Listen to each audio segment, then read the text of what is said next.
Let it be known that this is the first time that wildlife has interfered with one of my reviews. I'm a little scared to get out of the car. What's up, buddy? You ever heard of 68 miles in the gun? All right, what's up, guys? My name is Zach, and today I am driving a 2001 Honda Insight. Up front is a 1.0 liter inline 3, as well as a hybrid drive system. And down below is a 5-speed manual transmission. Now, guys, I am super excited to be driving this here Insight for a couple of different reasons. Well, first of all, I think these things are super cool and super unique. It's a manual transmissioned hybrid vehicle, something that is not very common. And the other reason is that I drove a CRZ last year, and I'm interested to see how this compares to its real, actual younger sibling. But let's get back to that hybrid drive system, which I'm already noticing right off the bat is really, really weird. It's a 1.0 liter inline 3. Like I said, 3 cylinders. It makes 100 and some horsepower, maybe. I'll put it up on the screen. It's not a lot. But there is an electric motor paired to it as well. And so what you have all been waiting for is the miles per gallon, and it is up in the 60s, which is amazing. This vehicle gets amazing fuel economy. The best I've ever driven and probably will ever drive for a very long time. But I just can't get over it. This doesn't feel like anything I've ever driven ever before. I've never driven a manual car that I didn't feel I was in complete control of. It's very, very interesting, very odd. So let's talk about that. Like I said, paired to a 5-speed manual transmission. The clutch is super light, engagement is super easy, and it's not hard to drive, but it is very interesting. Like I said, it's making all of these very interesting noises. So I have a tachometer, which we'll talk about in a second, but other than that, it's really hard to drive this car just based off of sound, which I'm more traditionally used to. I had a loud Miata, I've had loud RX-7s. I'm used to sort of shifting and driving manual by sound, and you kind of can't do that here in the Insight. Last but not least, of course, the Insight is front-wheel drive. So let's talk about the interior. We have a bunch of interesting things to go through in here because the quirks just don't stop. Well, in front of me, I have digital gauges, which I absolutely love. On the left is my tachometer. In the center is my speed, as well as my odometer. And on the right, I have my fuel, charge assist, and my battery. I love these gauges. They're very reminiscent of the Honda S2000, and I am an absolute sucker for digital gauges. I think they look fantastic, and they just make me feel so futuristic. This car is from 2001, and yet I feel like I'm living in 2031. Moving down to the steering wheel, speaking of the Honda S2000, this is very, very similar to the Honda S2000 steering wheel, which I like. I like the look of it. I like the feel of it. I enjoy using it, and it's very, very Honda-y, which, of course, I like because it's a Honda. To the left of me, we have a bunch of interesting switches. I have my FCD button. So the FCD button is basically just your trip odometer, and then you can hold it down to put this into segment mode. Then I have my window controls up and down and my mirror adjustments. Now on the door, I only have my lock and unlock switch because the window switches are on the dash, which actually opens up a lot of extra room for my left knee.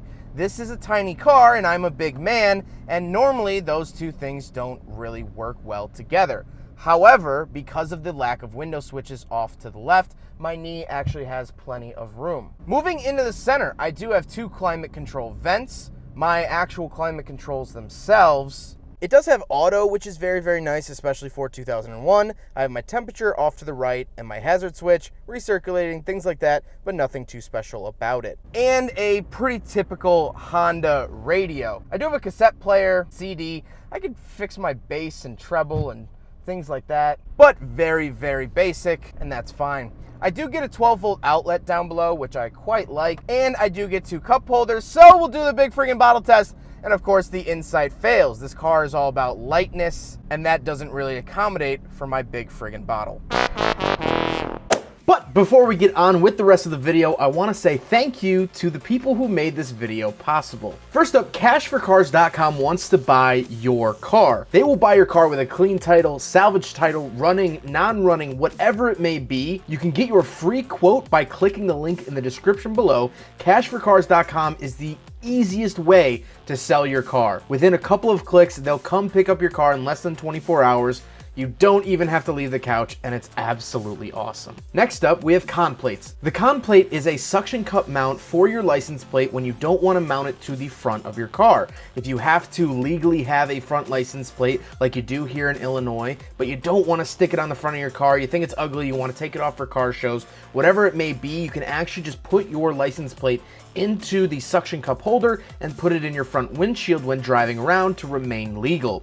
You can get your con plate in the description below, and every sale helps out the channel, so make sure your car looks good with con plates. Last but not least, I want to talk about the fixed OBD2 sensor. Now, this is a Bluetooth sensor that you plug into your OBD2 port on your car, and it gives you a ton of cool information like your check engine lights, how to fix your check engine lights, approximately how much it should cost, maintenance intervals like oil change, tire rotation, brake pads, when you should change that stuff out. This is absolutely fantastic for anyone into cars or anyone looking to get into mechanics. Fixed is offering my viewers a discount through that link, so go check it out, and again, help support the channel.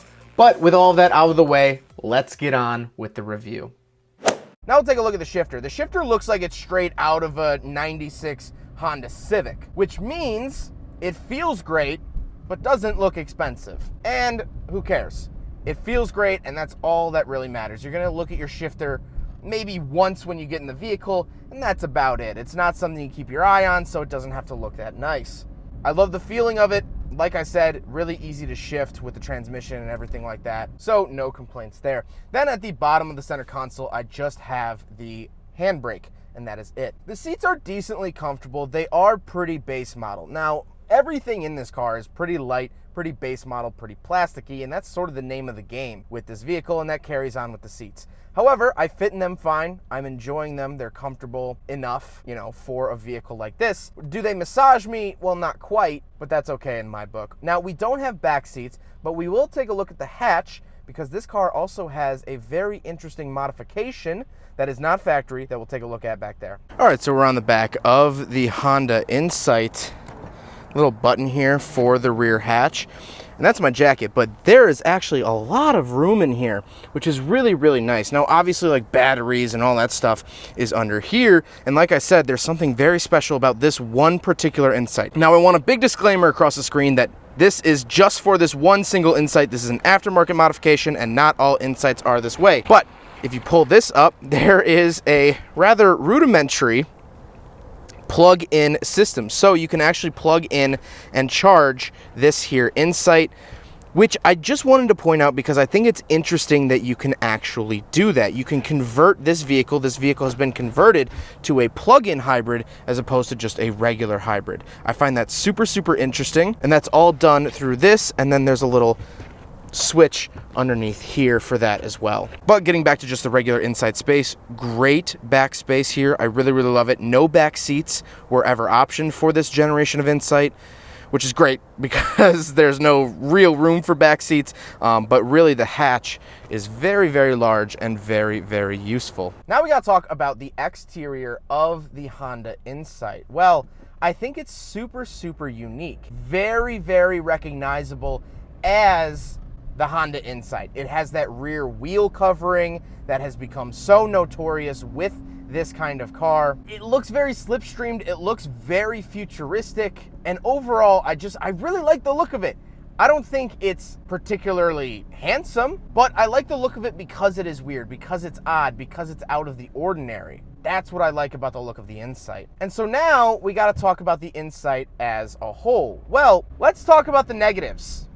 I'm not a big fan of how this drives. With the manual transmission, this definitely takes some getting used to. Not really being able to drive and shift by sound, very, very odd and very, very different for me. I'm not very used to it, and I think I could get used to it, but man, would it be a learning curve. But besides that, I really like the Insight. I love how quirky and weird it is. You don't see these anymore. Honda set out to produce 6,000 of these, but actually ended up selling 17,000 of them. But then again, that was only back in the early 2000s. I love the dashboard. I absolutely love the dashboard. It's one of my favorite parts, if not my favorite part of the Insight. I love digital gauges. I'm an absolute sucker for them, and the Insight does them nearly perfectly in my book for 2001 technology. I like the visibility in here. This car feels nice, light, airy, easy to navigate, and I love that. And so my one final closing thought we'll talk about here with the Honda Insight is, how does it compare to the Honda CR-Z that came later? Again, that was a hybrid manual transmission vehicle. Well, I liked the driving experience of the CR-Z better with the manual transmission. The CR-Z felt more like a traditional gasoline engine that happened to have a hybrid system on it.